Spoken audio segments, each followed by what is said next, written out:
Hi guys! Amazing morning! So ayun, live tayo ngayon pero hindi na sa sa bagong dating ng products. Iba naman siya. No? Kasi grabe lang, masarap lang sa pakiramdam na may share ko sa inyo yung mga naging niya, no? Kumbaga nakatulong sa kanya yung barley.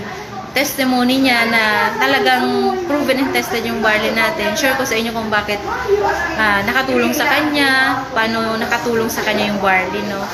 Makilala ko siya sa inyo. Isa siyang seaman before, 'di ba? Na talagang natulungan ng Amazing Pure Organic Barley natin. Ayan. Hi, Mens. Amazing morning po.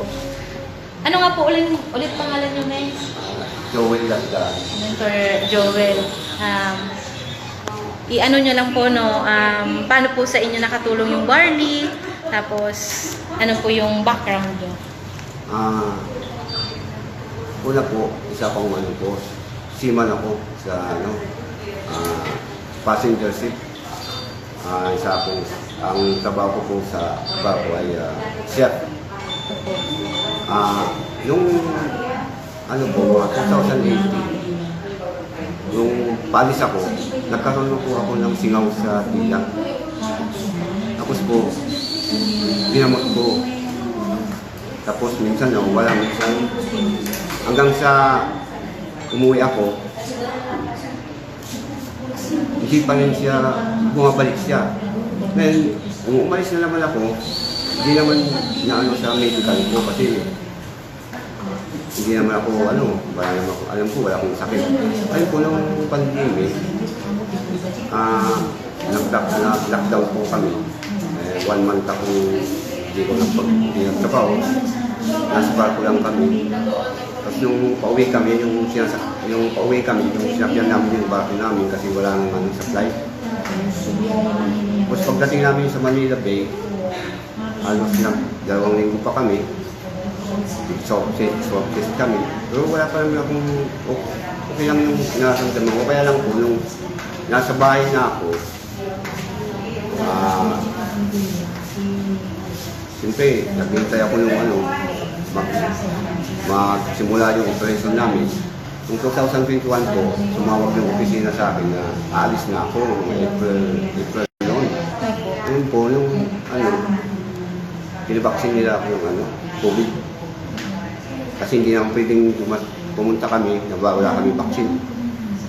Yung una po, okay lang yung unang vaksin. Yung pangalawa po, bumukol yung yung singaw ko sa dila. Ngayon, na-alert po ako, tapos nagpa-check po ako sa EMT. Ngayon sabi, bigyan ako ng gamot. Isang linggo ngayon, walang nangyari sa tapos nag-second opinion ako sa Naga. Ganun na naman. Sinabi ng doktor na magpabiopsy ako. Ngayon, biopsy ako after 1 month na lumabas ang resulta na stage 1 ako sa cancer. Tapos po, sinabi nila na mag-opera ako. Yung 2022, April, na-operahan po ako. Okay yung operation sa akin. Pagkatapos noon, nag-graduation ako hanggang sa natapos ko ng graduation. Tapos nag-chemo ako after 21 days, nag-chemo ako 3 beses. Tapos natapos ko po yun, nung may 3 pa po akong chemo, yung i-admit ako ng 5 days kasi 4 na gamot yung bibigay sa akin. Yung 3 gamot pa lang po, hina na ako. Yung asawa ko, pinatigil na yung 3. Kasi dapat 4. Ngayon nung sinatake ko ng mild stroke. Hindi ako makagalaw, hindi ako makapagsalita. Talagang grabe yung naramdaman ko. Kala ko nga, mawala na ako kasi sa lahat ng yung talagang Yun po, nung naka-recover po ako, sama lang, mas naka-recover ako. Yung kapatid ko po, na kasama po yung asawa ni Mens Harvey, sinabi niya Kasi nagtanong-tanong siya sa BMC na bakit yung kuya ko, ba't na hindi mo na may stroke. Ngayon, pigling kalis mo ng kapatid ko na, kuya, mag-inom ka ng barley kasi maganda raw yan.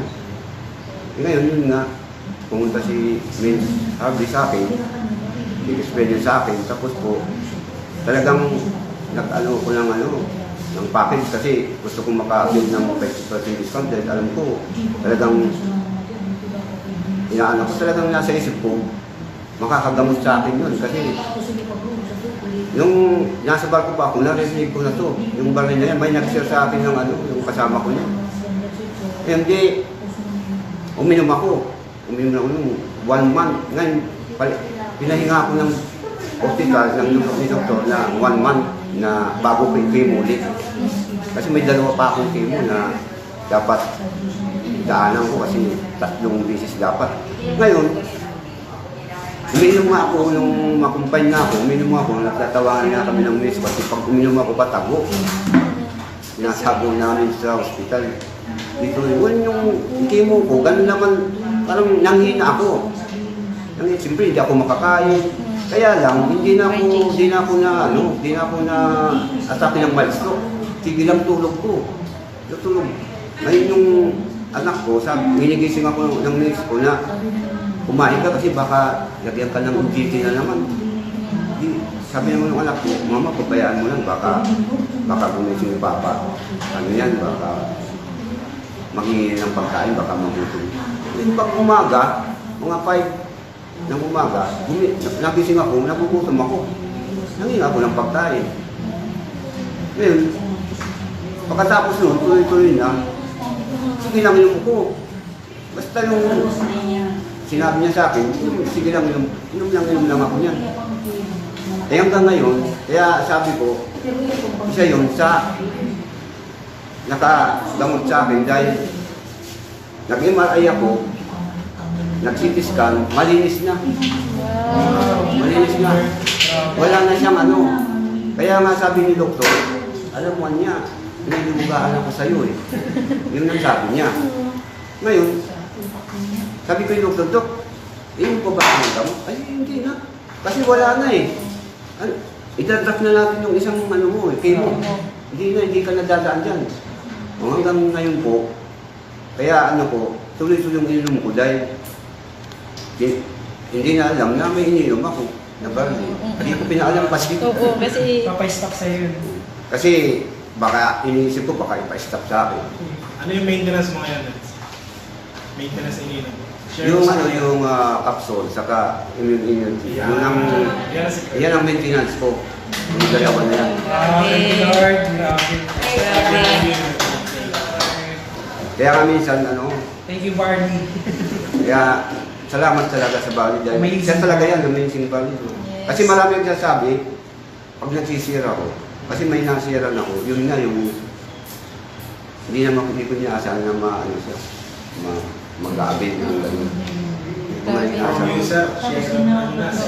Pero naisipan namin ang misis ko na i-share kasi pinsan niya yun eh. I-share ko yung grabe kasi, di ba, pag once na nakatulong sa atin, syempre, Saka mayroon pa yung dapat i-share. yung asawa ko, may waiter yan. May goiter din. Nagiinom yan. Dati ang napakatigas ng waiter. Ngayon may lumambot. Tapos yung ano pa yung harap namin ng bahay. Yung matanda. VIP ka na kasi, men's VIP ka na. Survivor ka. So, ngayon, nag-inom siya, may gallstone siya nung mag-ultrasound. Nung mag-ulit siyang Pa-check up. mag-ultrasound, Oo. wala na. Isa-isa lang, isang lang. Once a day lang sa powder. Kaya lang powder talaga niya, gusto niya For powder. 30 days. Pero tuloy-tuloy yun, mga 3 months na. Kailangan talaga consistent. Wow, thank you men sa pag-share. Grabe. Ayun guys, grabe no. Talagang you'll never know kung sino yung matutulungan mo. Kaya ano mo lang, continuous mo lang yung pag-share ng barley. No, thank you men. From Iriga naman sila. Ayan. Thank you men. And thank you Lord, thank you barley. Grabe no. Kaya kung ikaw no na nagwa-watch ng live ko, 'di ba? i-share mo yung live ko kung may makakilala ka na naghahanap ng barley, yung may mga health concern, 'di ba? I-share mo kasi grabe 'yun, yung magpasalamat lang sa yung tao, 'di ba? Kasi na-share mo yung barley sa kanila. 'Di ba? Malaking ano na 'yun, achievement. 'Di ba? Kaya ayan, sa mga nag-watch ng video or mag-watch ng video ko, ayan, mga naghahanap ng barley, i-share nyo po yung video ko, no? Kasi may office tayo dito sa Naga. Sa buong Bicol region po, dito pa lang sa Naga yung office. Grabe si Mens, no? Kasi ano siya, nag-undergo siya ng chemotherapy, di ba? May ano kasi siya, cancer. Talagang natulungan siya ng barley. Di ba? Yun yung kagandahan dito eh. Kasi di ba, ano, nakakatulong ka na, di ba? Masarap yun sa pakiramdam. Walang bayad yun. Di ba? Kaya, ayan, sa mga ano no, mga naghanap ng barley or may makakilala kayo, i-share nyo yung live ko.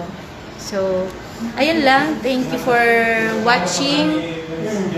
And thank you sa mga mag-watch pa ng video na to, ng live na to. Ayan. Thank you and God bless everyone.